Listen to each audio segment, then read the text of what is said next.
This is the Hope Not Note podcast, where we answer your questions and share inspirational stories to fill your soul with hope. Our mission is to empower hope to those who have been plagued by nope. I'm Dr. Dillon Caswell. And I'm Brandy. And we're here to bring you out of the nope and into hope.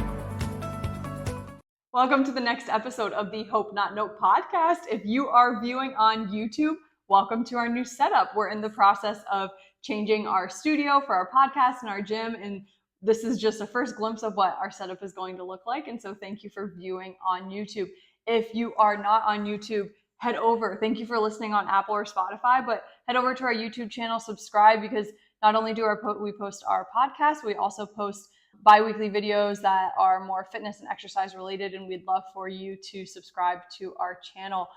We are excited because in this video, we get to share with you a very special gift. And so that's why we want you to go view it on YouTube, because we have a football. Dillon, tell us what this football is all about.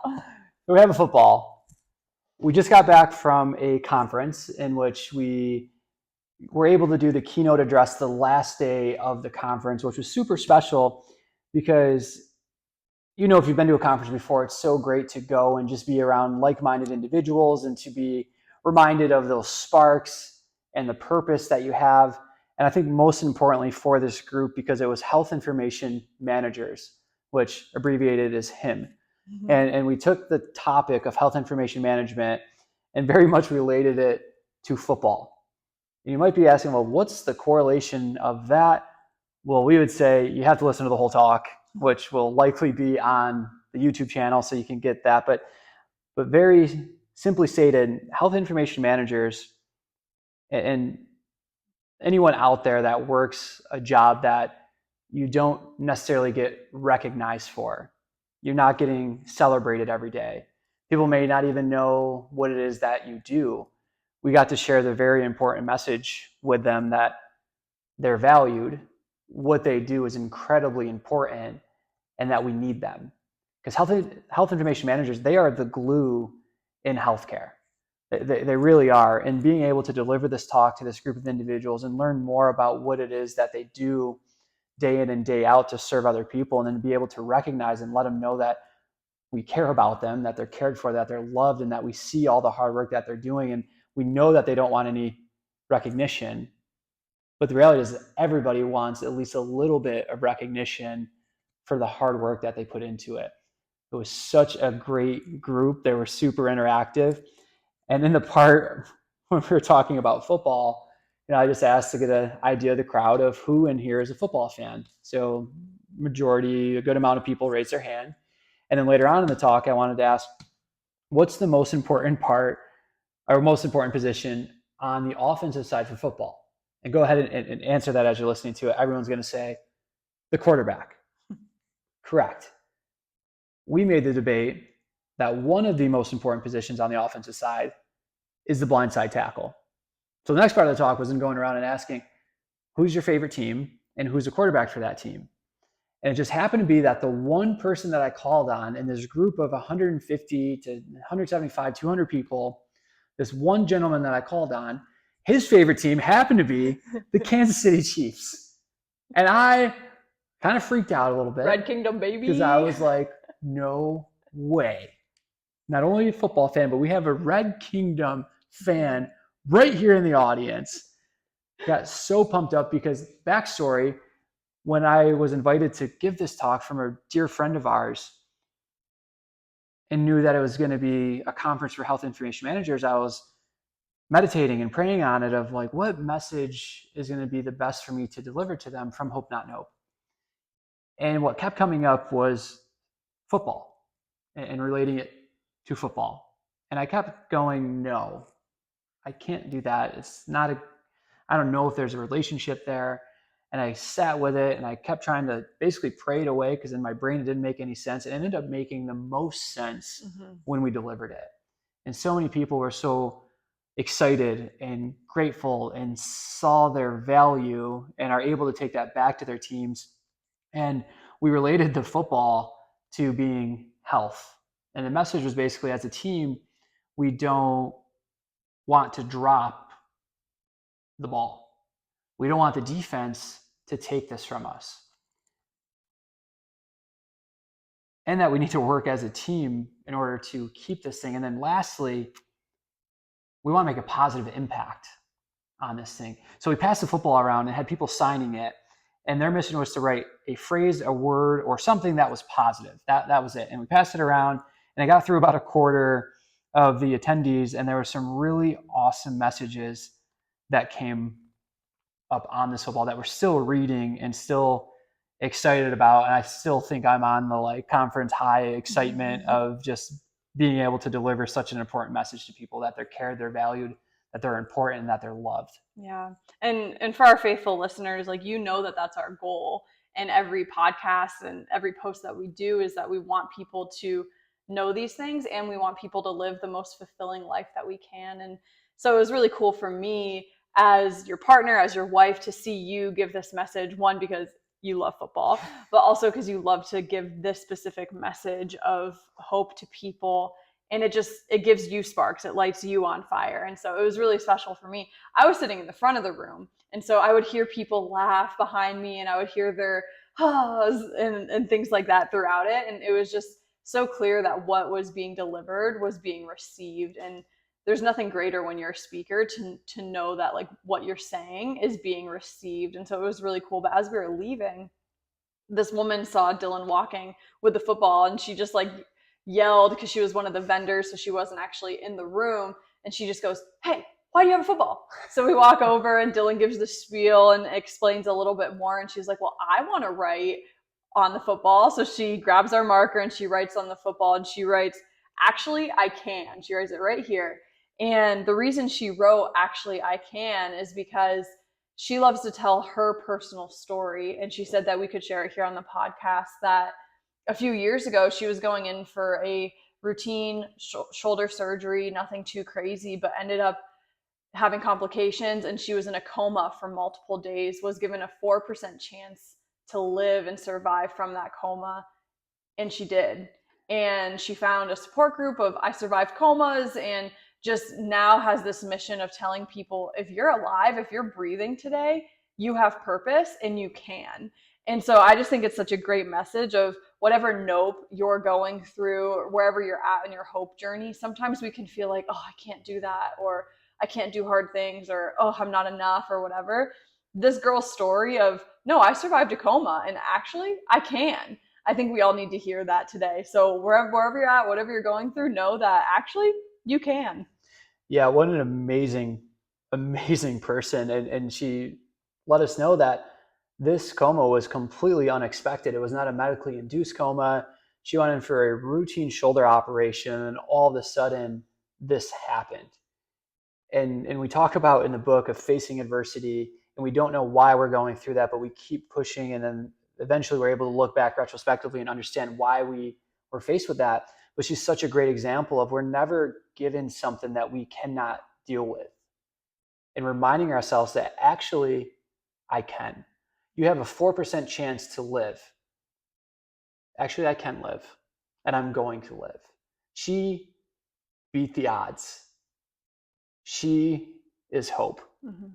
And I'm so pumped that we brought a special secret surprise of a football for people to sign, because as part of Hope Not Nope and us starting this business, this is the first keynote address that we were able to give at a conference. Mm-hmm. So for me, it was something special I wanted to almost selfishly have to reflect on, of a signed football from the first keynote address that we've been able to do.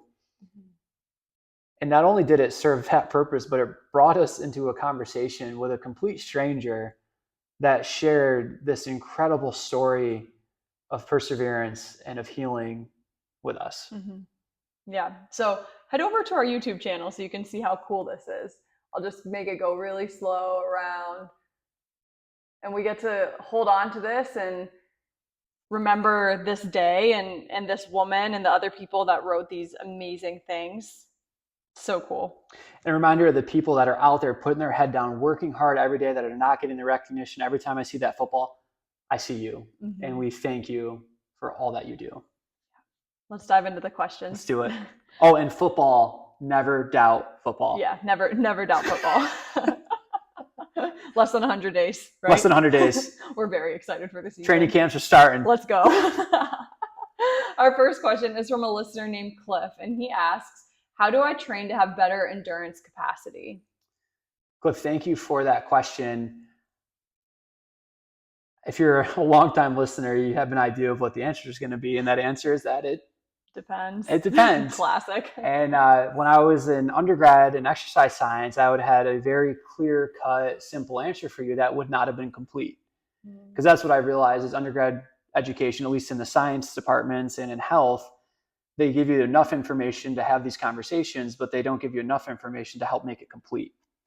So typically what would be said is that, well, you have to use specificity, which is true. You have to use that principle of specificity of improving your endurance. And you have to improve your VO2 max. And most of the time, improving your VO2 max happens at lactate threshold. So that would be the exercise science answer, is you have to train at lactate threshold and spend some time there. And that's how you'll build endurance. As I've gone on and I've gotten to learn much more, and I've gotten to have conversations with Chris Henshaw, the world's top aerobic capacity coach, one big thing that I've learned from him, I've learned a lot from him, but one main thing I've learned from him is that we have capacity and endurance in the lactate threshold for every movement, which I did not think of that before. Like, we have a threshold for the volume of squatting that we can do. We have a threshold for the volume of deadlifting. We have a threshold for the amount that we can cycle. We have a threshold for the amount we can row, the amount that we can run. And working on one may have a little bit of transfer over to the other ones, but it's not enough specificity in order to gain the goal, depending on what your goal is. So Cliff, that's where it comes into, it depends on what your goal is. If your goal is to improve squat endurance and capacity, then going out for a bunch of runs may help a little bit, but what'll help more, and this is something that we do in our training for CrossFit because you need a lot of squatting endurance, especially for competitions, is that we hit a heavy set, and then in between those reps, instead of resting and sitting around, we'll do body weight air squats at a very slow pace to just increase our volume and our capacity while working at a higher intensity to gain that accumulation over time. So now with that being said, I want to switch gears a little bit, because that's true for squatting, for bench pressing, for deadlifting, that if you want to work endurance and capacity, you have to work endurance and capacity with that specific movement. But then we get into the ability to recover between efforts. Your ability to recover between efforts in a sport like Spartan racing or CrossFit, or even going on a half marathon or marathon, you're going up a hill, your heart rate's going to spike, the intensity is going to spike, then you get to flat, and then you go downhill. So you're going to have these peaks. And for your body to recover and clear out the hydrogen ions and the lactate that's accumulating, you need to have a good aerobic system. And to have a good aerobic system, one of the best modalities for that is running and building up your running endurance to build up your overall system's ability to buffer out these hydrogen ions. So to summarize that, if you asked me this when I was getting my bachelor's, I would say improve your VO2 max and train near lactate threshold so that you keep getting that your body's ability to buffer the lactate better. Now, I would still say that, but I would say specifically with the movement that you want to train endurance capacity with. And then I would say, and furthermore, if you're going into an event that has multiple events throughout the day or the weekend, then overall we need to improve your entire aerobic capacity to help with recovery efforts in between that. When I think of endurance, I think of the things that you listed in regards to like running, like long distances or cycling long distances, marathons, triathlons, all of that. And so I love that you used the opposite example of like squats and lifting and things like that, but then you also brought it back to, but you can do both and you can have endurance in both, because for me, I'm currently training for a CrossFit competition. So I need to have strength endurance, but I also need the aerobic capacity right now in order to recover, because there's going to be 3 to 5 events per day, most likely. And so like it's a 2-day event, I could have 10 events in 2 days. So I need to be able to recover. And so a lot of my training currently is, yes, having the strength endurance, but also getting my aerobic capacity up. 100%. And I'm going to add on to it, because that covered the exercise science portion of today's talk and the physical portion of today's talk. And the last part is the neural component to train your endurance and capacity. If you want to make a big gain in that, you really have to push into the area of when your brain is telling you that you cannot keep going anymore. And Brandy's doing that right now with her training. And it is tough training to do that because your brain, and there's a good research backing this, is that we self-limit our pace. We tell ourselves that we're not able to do this and we can't keep going before our body can actually do that. There's this one study that I'll share with you that I was sharing with some special operators in the military of people running a triathlon. And they ran the triathlon and they took their times. And then what they did is they created an avatar next to them. And they said, this avatar is pacing you the same exact pace that you did on your best effort in your time trial. And I said, great. So they ran with that avatar, the computer generated pacer. And they did not know that that avatar was 3% faster than their time trial. They completed it, but subjectively reported that they felt the exact same as the previous one because they did not know that the pace had been increased. So that shows us that we have a self-limiting pacer in our brain that we have to break that barrier if we want to improve capacity and endurance and keep leveling up. And working at lactate threshold is very uncomfortable. Your brain's going to tell you a bunch of things to try to get you to stop. And it takes courage and it takes effort and it takes discipline to say, nope, I'm right where I need to be. I'm going to teeter with this line. I'm not going to go to the point where I'm yakking and vomiting everywhere, but I'm going to teeter with that line and see how long can I hang on to this, especially if you're training for a competition. If you're training for not competition and health reasons, well, the conversation changes a little bit. Sure. Thank you. Our next question is from a listener named Hannah. I've recently had an elbow injury and part of my treatment has been scraping. What is this doing? Scraping. Yeah, the it's classic very elbow scraping. trendy right now. So another word for scraping is instrumented assisted soft tissue massage, which could also be known as tool assisted massage, Gratzen. There's all these other things that will be used for scraping. So what's actually happening when you're getting scraped? You're getting distracted. That's it. You're getting distracted. Your nervous system's getting distracted away from the discomfort because you're adding more discomfort to it. You're resetting the pain threshold because, oh, my elbow hurts right here. Well, let me get a tool and rub it back and forth with a lot of friction and pressure until it turns red. Or some people will say you have to do it until it bruises. And if you don't do it until it bruises, then you're not going to get a healing effect. So it's basically, hey, the bruise, I'm bruised here. Let me keep poking it and punching it so that it doesn't hurt as bad. So you're distracting the nervous system from what's going on there.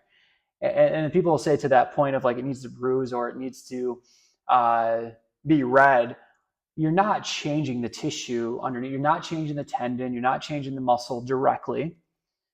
You are changing the superficial capillaries in there with that. And a funny story, because I used to utilize scraping with patients. And as I learned more about the nervous system, I realized, yeah, we don't need to do that. But there was one time that I had some neck discomfort because my Olympic lifting form was terrible, to put it gently. And instead of using my hips on, triple extension, I was over shrugging. So my upper traps, these muscles in my neck, got really sore. And I was going to the barber the next day for a haircut. My hair was much shorter back then. And the night before, I scraped my upper trap using a butter knife, because you can use any tool that you want. But I scraped it a little bit too hard because I couldn't see it and I didn't have a mirror set up. So I was just scraping it. I actually created the bruising and things like that. So I wanted the next day to get my haircut. And, the barber is shaving up the back of my neck and, oh, I'm sorry. I'm so sorry. I'm like, for what? And he's like, oh, dude, you might see a bruise on your neck later. I think my clippers caught you. I'm so sorry. And I bursted out laughing. And I was like, oh, no, dude, actually, I did that to myself with a butter knife.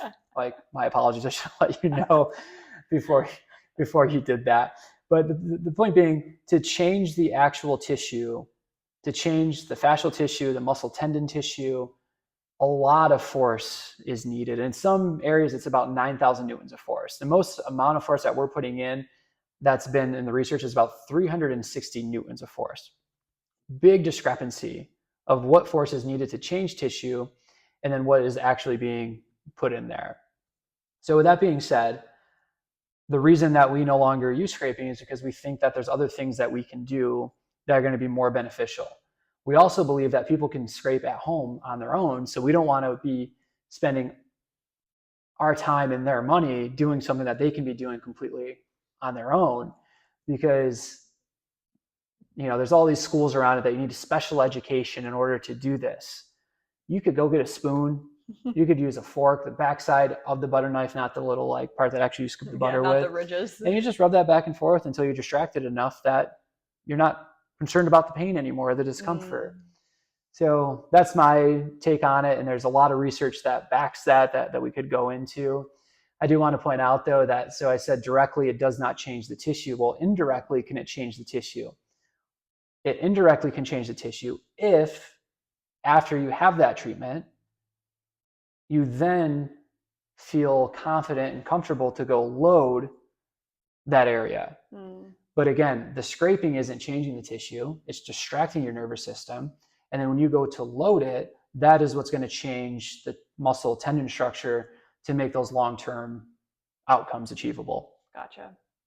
Interesting. Yeah, there's so many different types of tools that you can use, and all these things of the tissues being released, and the bruise means that the healing response is being started over again, and this and that. And the fact is that it doesn't go deep enough to get to those types of tissues. Right. And it's really just changing your perception and creating almost like a higher pain tolerance, right? So it's like you're at this pain threshold. When you scrape, you're getting to a higher pain threshold. So that initial one isn't as bad because you created a worse one, essentially. It's basically graded exposure. Right. Yeah. Gotcha. Yeah. All right. Our last question is from a listener named Jen, and she asks, do you learn more from success or from failure? Wow, Jen, great question. This is honestly one that I would say I'm currently battling with internally, because I've been starting to struggle with these either or questions. And I think the common thing that we've been taught is that you learn more from your failures, and it kind of gives the idea that you don't learn from your successes. And what I've realized is, yeah, you learn a lot from your failures. You do. And the reason I think you learn so much from your failures is because how much it hurts. Like how much passion you put into something, and for it to come up short, you dissect every part of it of what led to that failure. So if I can figure out what led to that failure and I change that, then maybe, just maybe, then I'll get success. But in thinking about that, it almost brought me to the other side of, well, if you've had success, wouldn't you want to dissect that and figure out all the little 1%ers that allow that success to happen? Because if it was successful and you can repeat that process, well, now you can become successful again in whatever endeavor that is. I know that's a change that we've made for us within our business, is just more tracking of when things are going well. We want to be able to have some sort of explanation as to why this is going well, instead of just kind of guessing at it. Because starting up a business, there's a lot of failures that can happen, and we've learned a lot from those. But also we've learned a ton from the successes and where to put our time and energy into. So I think we can really learn a lot from both of them. I think we need to look at success as being different. Of the success didn't happen by chance. It happened because you put the work in. And if you can go back and go, well, when things were going well and there was success, this is what we were doing. And a lot of times that's reflecting on the vision, your values, and getting those established. But the more that you can go back and reflect on those things and explain your successes, the more likely you are to be successful. And then the concept of failure is the more that you fail, the closer you are to success. Yeah. But at the same time, we worked with a lot of people that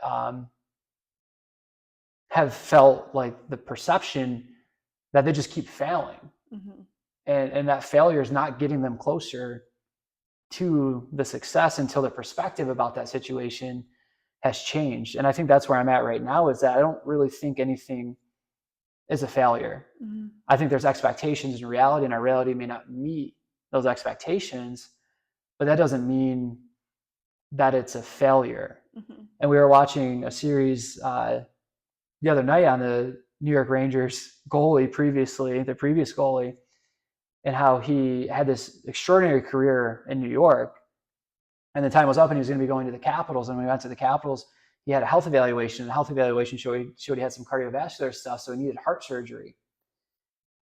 And he had this idea that he was going to win the Stanley Cup because they were so close a few different times with the Rangers. And he was talking with his life coach, and his life coach was basically pointing out, you feel like you failed because of your definition of what you thought the expectation was going to be. He goes, did New York love you? And he said, yes. And he said, then you've won. Mm. Right? So this player, this goalie, is thinking that he's a failure because the expectation that he had was winning the Stanley Cup, and that was what mattered to him.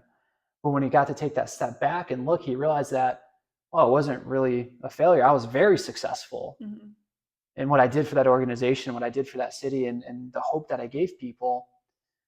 Wow, that's almost better than the Stanley Cup, although he probably wishes that he did have the Stanley Cup, but he's an Olympic gold medalist and he's the king, so, and his jersey's retired in Madison Square Garden. So yeah, I wouldn't say that his career was a failure because he didn't earn the Stanley Cup trophy, but Hall of Famer, jersey retired, like all these incredible things. So I think a lot of times when we perceive that we've had a failure, we can look back at it and go, did we actually fail?